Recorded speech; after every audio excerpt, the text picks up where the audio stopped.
sebelum kita memulai pembelajaran pada siang hari ini, alangkah baiknya saya mengabsen dulu satu persatu ya.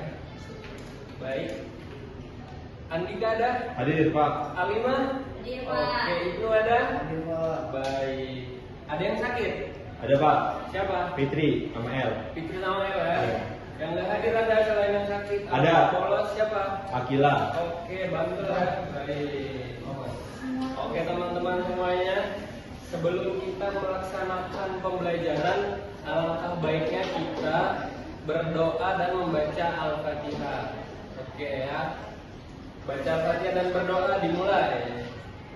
Amin. Ya, baik. Baca Al-Fatihah dan doa sudah selesai, maka kita akan sebelum kita melaksanakan pembelajaran itu, saya mau memastikan dulu bahwasanya kalian semua sudah siap untuk mengikuti pembelajaran atau belum nih, ya. Jadi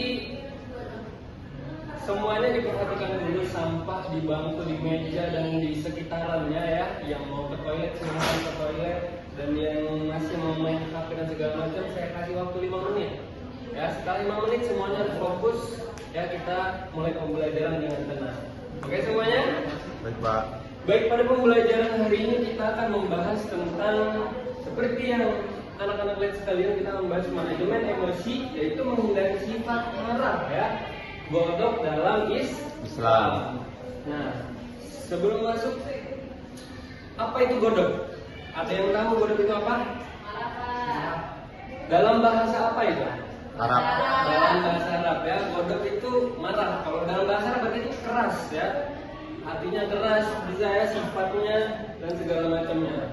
Nah, kita kan hidup di Jakarta nih, yaitu yang terkenal dengan kemacetannya ya. Jadi ketika kalian misalnya lagi di jalan nih, terus macet, tiba-tiba ada orang rokok di depan kalian, abu rokoknya ke muka kalian, kira-kira kalian kesal apa marah gitu? Kesal ya, marah ya. Karena iya, karena abu rokoknya ke muka kita ya. Nah, itulah pembelajaran kita pada hari ini. Bagaimana kita memanajemen emosi kita supaya terstruktur dan tidak gampang mukulin orang gitu ya. Karena dalam Islam itu haram, nggak boleh.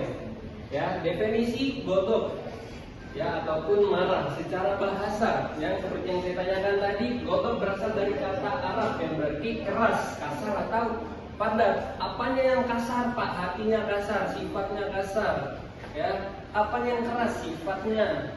Ya, terus ada juga yang secara istilah dalam godok adalah luapan emosi yang bergejolak di dalam dada ketika seseorang merasa tidak senang, ya, diejek dan segala macamnya.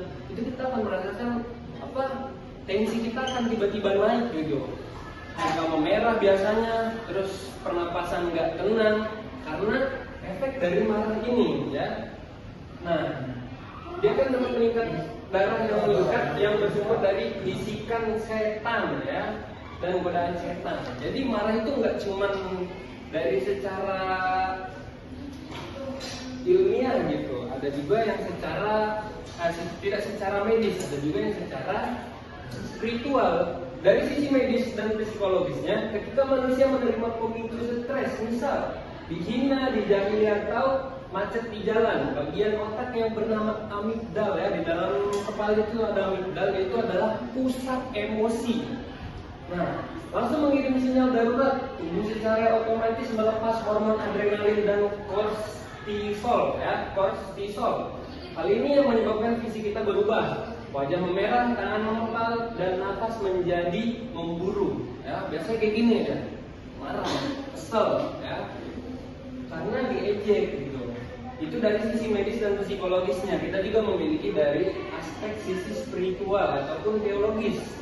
Nah, di dalam Islam, marah dipandang sebagai bara api, ya kan, karena bergejolak, nggak tenang gitu. Pokoknya mukulin orang aja kalau udah kesel tuh, kalau nggak ngata-ngatain orang. Nah, yang ditiupkan oleh setan ke dalam hati anak cucu Adam, ketika api itu membesar, ia akan membakar akal sehat sehingga manusia tidak lagi bisa membedakan mana yang benar dan mana yang salah. Jadi kebanyakan orang tuh kalau udah marah, emosi gitu, dia nggak memikirkan efek belakangannya gitu. Yang dipikirkan ya saat itu juga, mau dia pukulin temannya sekalian ataupun apa.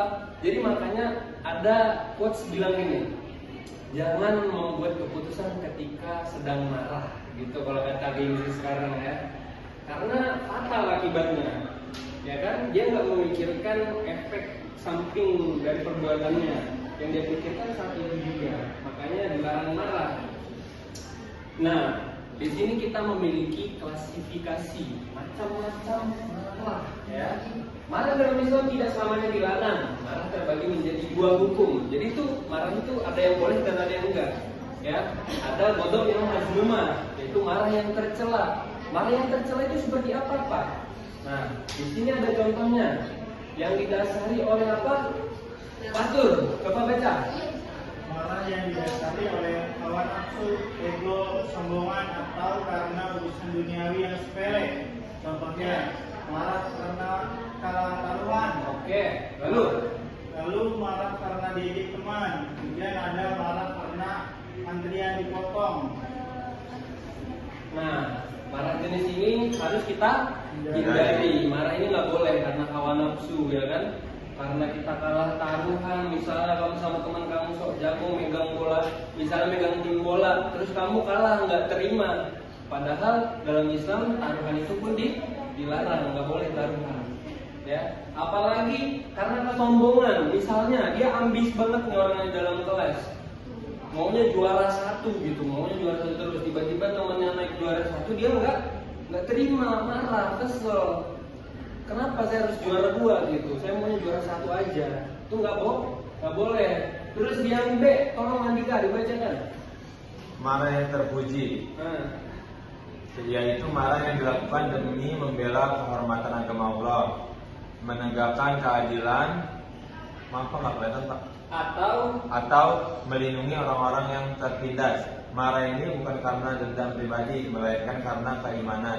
Contohnya, marah ketika melihat tempat ibadah dinistakan atau marah melihat tindakan kezaliman atau kriminal di depan mata. Baik, marah yang B ini saya sebutkan. Maaf, sudah oke?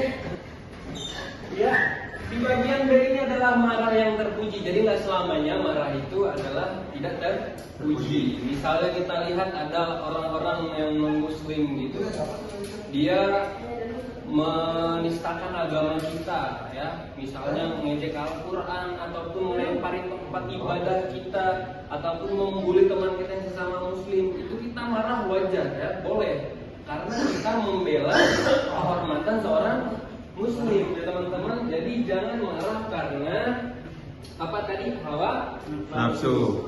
Nah, di sini ada dalilnya juga. Tolong ibu dibaca dalil yang pertama, ada A di situ. Nah, ini sangat umum. Ya, kalau kalian ke SD itu pasti ada ditempel gitu. Tabdok walkal jannah. Karena apa? Karena kalau marah-marah itu masuk neraka, ya. Api semua kan di dalam tubuhnya. Jadi nggak boleh marah. Kalau kata Rasulullah, janganlah engkau marah maka bagimu surga. Baik, Alimat Kamang baca yang B. Al jannah. Karena apa? Karena kalau marah-marah itu masuk neraka, ya. Api semua kan di dalam tubuhnya. Jadi nggak boleh marah. Kalau kata Rasulullah, janganlah engkau marah maka bagimu surga. Baik, Alimat Kamang baca yang B. Bisa lihat. Hakikat orang yang kuat, laisa syadidu di surati innama syadidul ladzi yamliku nafsahu indal ghadabi. Artinya orang-orang yang kuat itu bukanlah orang yang pandai bergulat, tapi orang yang kuat adalah orang yang dapat mengendalikan dirinya ketika marah.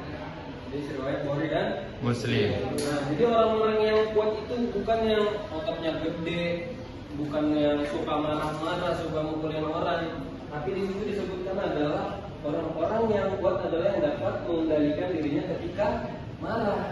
Jadi kalau udah marah itu bisa dikendalikan gitu. Nah, sekarang saya berikan contoh. Patur boleh maju tolong. Bantu Bapak. Kita berikan contoh ya. Ketika marah. Nah, di sini aja menghadap sana. Biar kelihatan teman-temannya. Nah, jadi ketika marah itu kan kita berdiri. Maka dia pasti gejolak darahnya bertambah terus kan. Maka di sini dianjurkan apa? Membaca ta'awuz. Coba ta'awuz dulu. A'udzu billahi minasyaitonir rajim. Nah, karena tadi disebutkan di awal bahwasanya marah itu juga termasuk dari bisikan setan. Jadi kita tahu buat musir setan. Yang kedua, ada diam, menjaga lisan dari kata-kata kasar. Artinya jika salah seorang di antara kalian marah, maka hendaklah diam. Kalau udah marah jangan ngomong terus. Maka diam aja, diam, coba diam gitu ya. Ini diam nih contohnya. Misalnya dari mana-mana, diam. Tauz, diam. Itu langkah kedua. Ada langkah ketiga, mengubah posisi tubuh, berdiri, duduk, berbaring. Di sini, idza ghadiba ahadukum wa huwa qa'imun falyajlis. Fa in dhahaba 'anhu ghadab wa illa fal yaqtaji. Ya, artinya apabila salah seorang di antara kalian marah dalam kondisi berdiri, maka hendaklah duduk. Nah, ini duduk. Dari berdiri, duduk. Kalau misalnya masih barangnya belum hilang, maka hendaklah ia berbaring, rebahan. Karena kalian merasa nggak kalau misalnya kalian dari berdiri terus ke duduk itu pasti ada perubahannya gitu.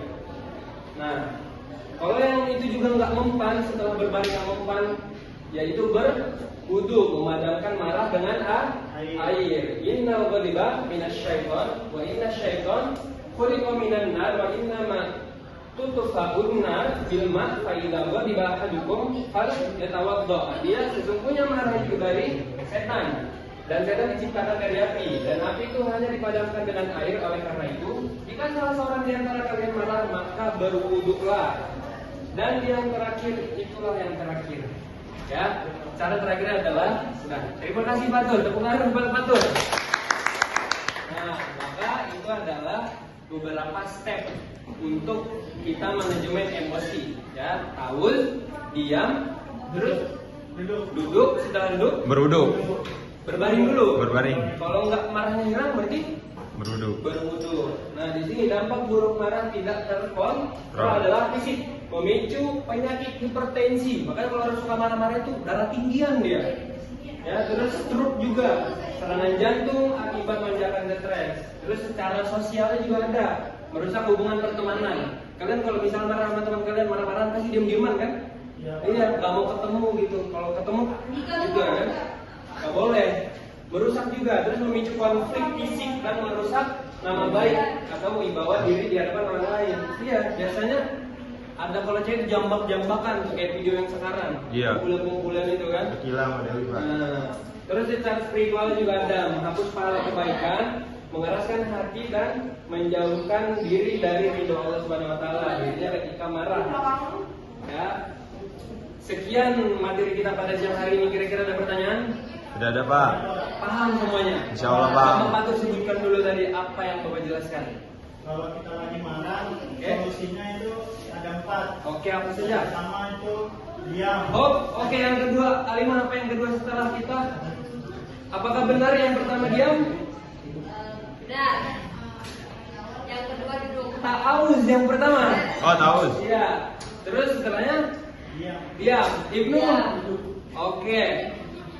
Lagi. Berwudu. Oke, baik, terima kasih semuanya. Tepuk tangan untuk kita semua ya. Sekian materi dapat saya sampaikan pada siang hari ini. Kurang lebihnya mohon maaf. Semoga bermanfaat untuk kita semuanya. Assalamualaikum warahmatullahi wabarakatuh. Waalaikumsalam.